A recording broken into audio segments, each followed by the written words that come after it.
Dear students, आप सभी का फिर से एक बार स्वागत है भरत सर के इस YouTube channel Gurukul vision by Bharat sir पर।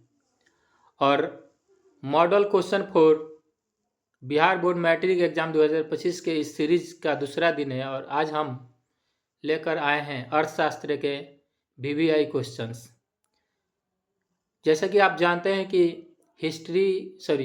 SST का जो एग्ज़ाम होता है 80 मार्क्स का होता है, जिसमें 40 मार्क्स ऑब्जेक्टिव और 40 मार्क्स सब्जेक्टिव के प्रश्न होते हैं।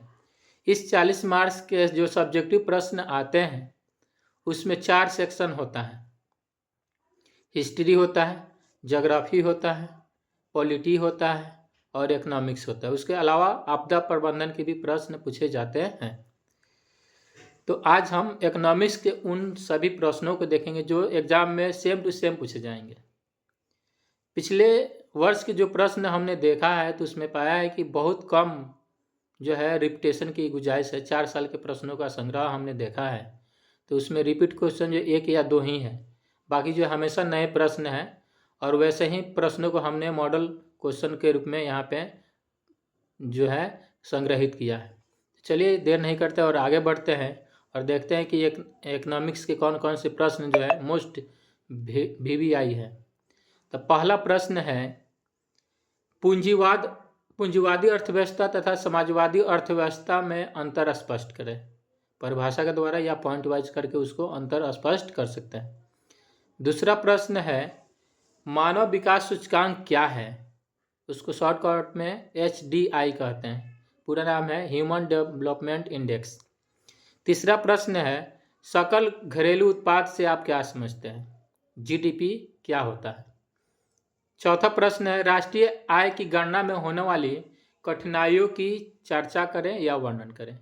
राष्ट्रीय आय का जब कैलकुलेशन किया जाता है तो उसमें कौन कौन सी कठिनाइयाँ आती है उसको जो है वर्णन करना है, संक्षिप्त वर्णन लघु उत्तरीय प्रश्न के लिए। पांचवा प्रश्न है, वस्तु विनिमय प्रणाली तथा मौद्रिक विनिमय प्रणाली में क्या अंतर है? छठा प्रश्न है, मुद्रा को परिभाषित करें। अलग अलग अर्थशास्त्रियों के जो है मुद्रा के परिभाषा को यहाँ पे डिफाइन कर देना है, 2-3, ठीक है, लघु उत्तरीय के लिए सभी प्रश्न है। सातवां प्रश्न है, सूक्ष्म वित्त योजना को परिभाषित करें। माइक्रो फाइनेंस जो योजना है उसको परिभाषित कर देना है। आठवां प्रश्न है, किसानों को साख या ऋण की आवश्यकता क्यों होती है? नौवां प्रश्न है, आउटसोर्सिंग क्या है? इसको हिंदी में बाह्य स्रोती कहते हैं या बाह्य स्रोतन क्या है? 10 नंबर प्रश्न है, रोजगार और सेवा में क्या संबंध है?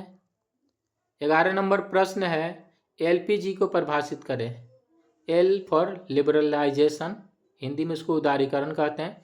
P फॉर प्राइवेटाइजेशन, उसको निजीकरण कहते हैं हिंदी में।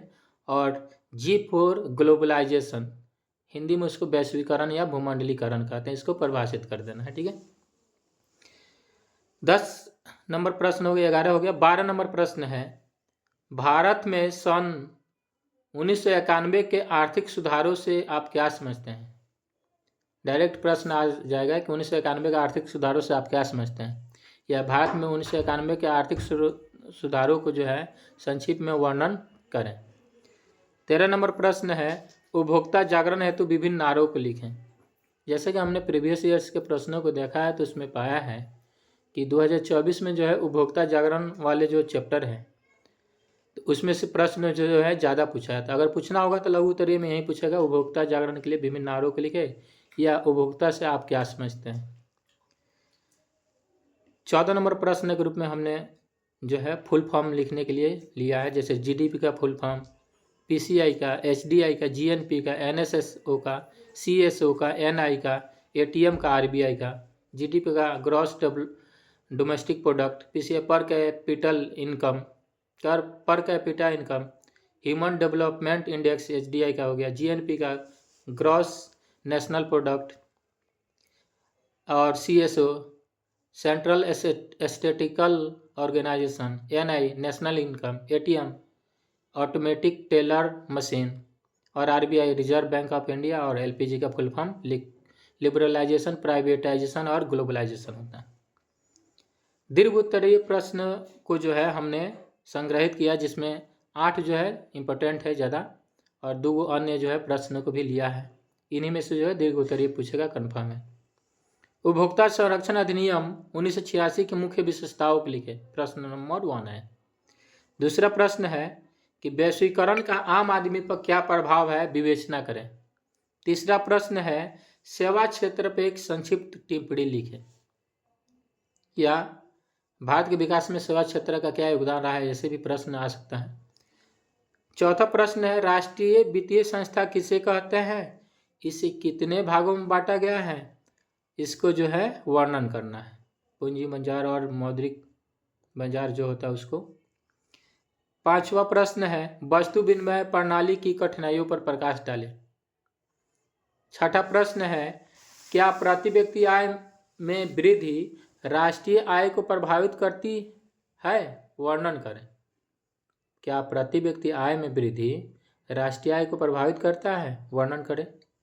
7 नंबर प्रश्न है अर्थव्यवस्था की संरचना या ढांचा से आप क्या समझते हैं, इसके विभिन्न प्रकारों को समझाएं।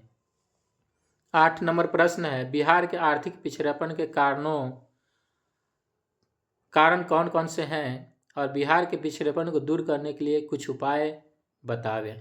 तो ये जो है बिहार के आर्थिक पिछड़ेपन के कारण और निवारण, यह प्रश्न जो है बहुत ज़्यादा हॉट प्रश्न रहा है, 1-2 बार जो है पीछे पूछा जा चुका है। 9 नंबर प्रश्न है जो अन्य जो प्रश्न लिए हैं 2 उसमें जो है अर्थव्यवस्था के विकास के इतिहास की विवेचना करें। और 10वां जो है देश का आर्थिक विकास में बिहार के विकास की भूमिका का वर्णन करना है।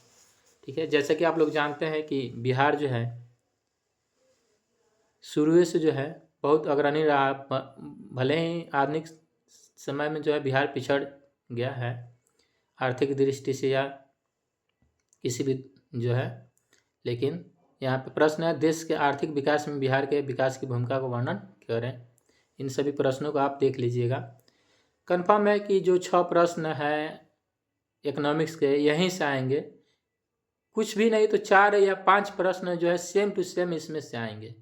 ठीक है, तो वीडियो को पसंद लाइक करें और शेयर करें ताकि जो अधिक से अधिक बच्चों को जो है लाभ मिल सके, और इस सीरीज़ को आगे बढ़ाते रहेंगे हम।